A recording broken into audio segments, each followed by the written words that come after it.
আপনার কি হ্যালো আর আমার সন্তান আর আমি এখন কোথাও মনে করেন সাগরে ভাসতে আছি।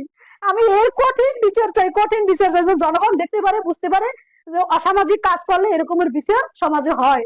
বাইরে থাকাকালীন অবস্থায় আমার আপন ছোট চাচি, সে 2 বছর মা চাচা বাইরে থাকে, তাকে সে বিবাহ করে, তার সাথে সে অবৈধ সম্পর্ক করে, ঢাকায় বসে ফ্ল্যাট বাসা নিয়ে রাখে। সে ঘটনাস্থানে যায়, ঘটনাস্থানে যাই তাকে ধরার পর সে সোজা সেই চাচিরে একেবারে তার সোহাগের বাসায় নিয়ে আসে বিবাহ করিয়ে।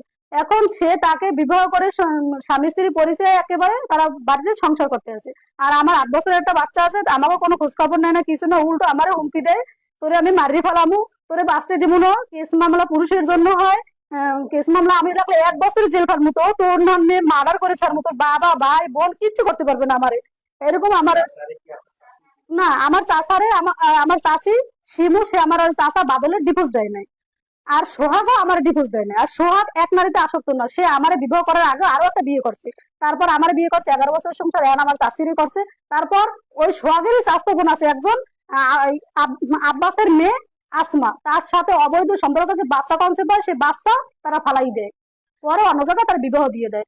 আর আমার দ্বারা মনে করেন ও একটা কথা বলতে পারবে না যে একটা মেম্বার চেয়ারম্যান থেকে সালিশ হয়েছে, গণ্যমান্য দিয়ে সালিশ হয়েছে।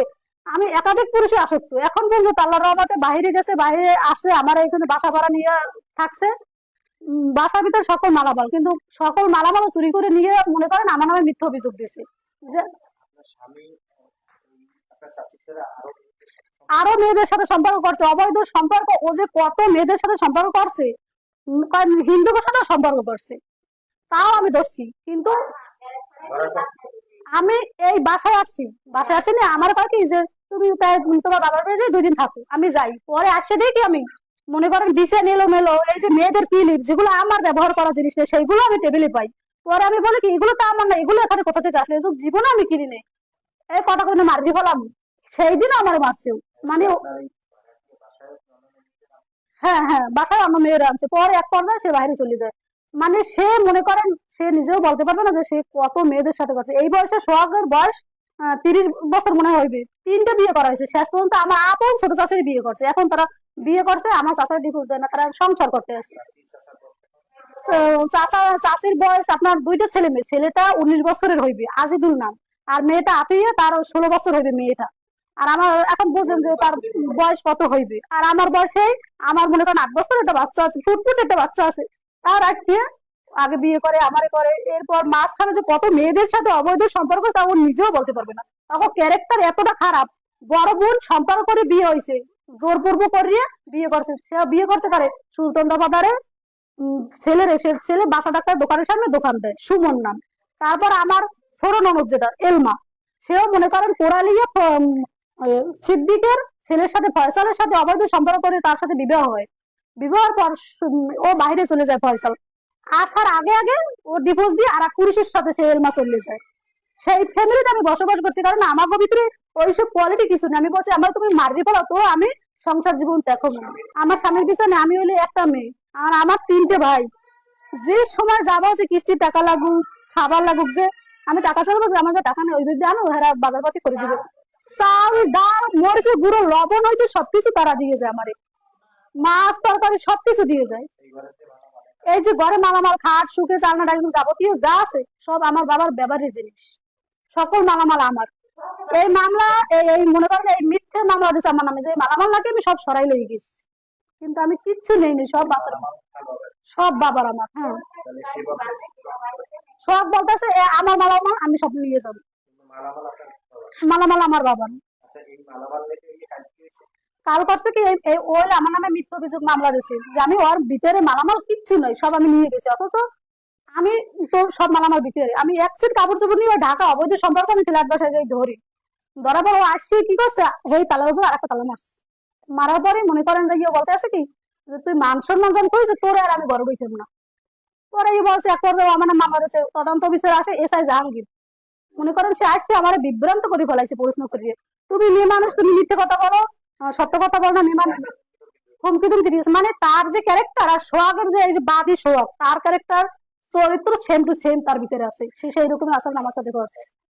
তারপর সোহাগ করছে কি, এই বাসায় আসছে, ও যে আগে তালাটা মারছে, দ্বিতীয়বার তো আমি আগে মারিয়ে ঢাকা গেছি, পরে তোমার সোহাগ তালাটা চাবি দিয়ে করছে, আর দুইটা আতর দিয়ে চাবি দিয়ে ভাঙছে। কালকে পাশে রুম আছে, তারাও দেখছে যে ভাঙছে তালা। আর একটা কোল বালি, সেটা মশারি, এইগুলো ওই জায়গায় নিয়ে যাওয়া দরছে সম্ভবত মনে হয়। আমি তো জায়গায় পরে আমি তো ওই যে মালামাল ওই জায়গায়, এর মধ্যে আমি বাজার বের করি কি কয় সোনার গেছে যে গাড়ি লই গেছে মালামাল আনতে। তখন তো আমি হঠাৎ যে এই জায়গায় মামলা চলে, মিথ্যে অভিযোগ দিচ্ছে আমার নামে, মালামাল তো সবাই মধ্যে আমি ওদের নিয়ে যায়, তখন তো আমার আবার ফাঁসাইব। আমি সাথে সাথে দৌড়ে আসি, এই দেখি রুমটা খোলা, ভিতরে ঢুকে দেখি মালামাল তো তুমি নিতে আসছো, মালামাল তো তোমার না, যেহেতু মামলা চলে, তুমি বলছো আমি বল মালামাল নিয়ে গেছি, সকল মালামাল তো রুমের ভিতরে, তাহলে তুমি মিথ্যে কথাটা বললা, তাহলে তুমি মালামাল একটা নামাইতে পারবে না জায়গায়। আমি প্রশাসন খবর দিই, প্রশাসন আসে, লাগবে তুমি নিয়ে যাও। এই যে বলছে সাথে সাথে মনে করো ওই জায়গাটা আমার ধাক্কা দিয়েছে, তো দিয়েছে মনে করো লাথি দিয়ে এই জায়গায় ফালাই দিয়েছে পর আমি উঠে দাঁড়াইছি, দাঁড়াইলে পর এই মাথাটা ধরে মনে করেন দেওয়ালের সাথে টাক আর টাক, এই দেখেন কি করছে এই মাথা, এই এই যে গলা, মানে ও কইতেছে কি তোরে মারি বলা ডাইরেক্ট, তোর বাবা গরিব, তোর বাইরে কিচ্ছু করতে পারবে না, আমারে কিচ্ছু করতে পারবে না, তোরে মারি বললাম পুরুষের জন্য জেল ফাঁস হয়, তুই কি করতে পারবি, মার্ডার করলে তারা বের হয়ে যায় না। এই বললেই এই সালমা আর বড় বোন, এই যে সুমন দোকানদার ডাক্তারের সামনে, এই সালমার কইতেছে এই সালমা এই ধরো না, এর মধ্যে আসছে মনে করে এরকম ধরছে, আমি অসুস্থ হয়ে পড়ছি, চিক করলাইছি, ইট লইছে ওই একটা ইট, ইট দিয়ে আমার এই যে এরকম হয়ে গেছে, আমি মাথা ধরতে পারতেছি না। টাক দিয়েছে, যে টাক দেওয়ার পর আমি মনে করি বেশ কোয়ালিটি, আমি এরকম বই পড়ছি।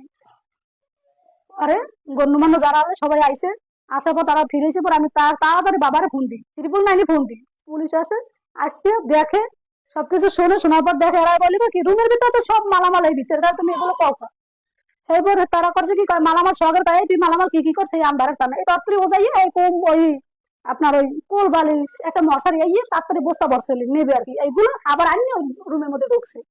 তো পুলিশে বসে আমি তালান নিয়ে তালা, আমার বাবা যে তালা নিয়ে গেছে, পুলিশে তালা মারছে, মারার পর চাবি একজনের জিম্মে আর কি রাখা হয়েছে। হ্যাঁ, পরে এই জিম্মে রাখা হওয়ার পর আমি এই জায়গাতে অসুস্থ, আমি ডাইরেক্ট আমি হসপিটালে যাই, কাগজটা দাও। পরে আমি হসপিটালে যাই, তাৎক্ষণিকভাবে হসপিটালে যাই ডাক্তার দেখাই, তারা ভর্তি দেয় যে আপনি তো মারাত্মক অসুস্থ, আপনি হসপিটালে ভর্তি হন। পরে আমি রোজার রক্ত বের হয়েছে পর আমি কইতে আচ্ছা ঠিক আছে আপনি কাগজ করে দেন, ওষুধ পাওয়ারই ওষুধ লিখে দেন, বাসায় যাই, আমার ছেলে কান্না করতেছে বাড়িতে। পরে আমি বাড়িতে চলে যাই। আমি চাই আমার যে আপন চাচির বিয়ে করছে, অসামাজিক একটা কাজ করছে, সে মনে করেন এক নারীতে আসক্ত না, এই বয়সে 3টে বিয়ে করছে, তাও আবার শেষ আমার আপন চাচি ছোট চাচির বিয়ে করছে, তো সে সংসার করতে চাই। আমি চাই তার কঠিন বিচার হোক, কারণ এই জগতে আমার মতো নিরীহ মানুষ, আমি যুগ যুগ করে বিদেশ করছি, কোন একটা আউটসাইড খবর সে বলতে পারবে না। তাছাড়া কেন আমার খালি এরকম আমার সাথে করছে, এই জন্য আপনার কাছে জনগণের সাথে সবার কাছে আমি বিচার চাই, এইটা যে এই এই অন্যায়ের বিচার কি হওয়া উচিত, সেটা চাষিরও বিচার চাই। আছি আমার ফুটফুট 8 বছর একটা বাচ্চা, ছেলেটার জীবনটা ধ্বংস করে দিয়েছে, আমার না হয় জীবন শেষ। চাষিরও বিচার চাই, আমার হাজবেন্ড সোহাগেরও বিচার চাই। আমার চাচার ডিভোর্স না দিয়ে আমার স্বামীর সাথে সংসার করে, স্বামী স্ত্রী সংসার করে, বিবাহ করে তারা এখন।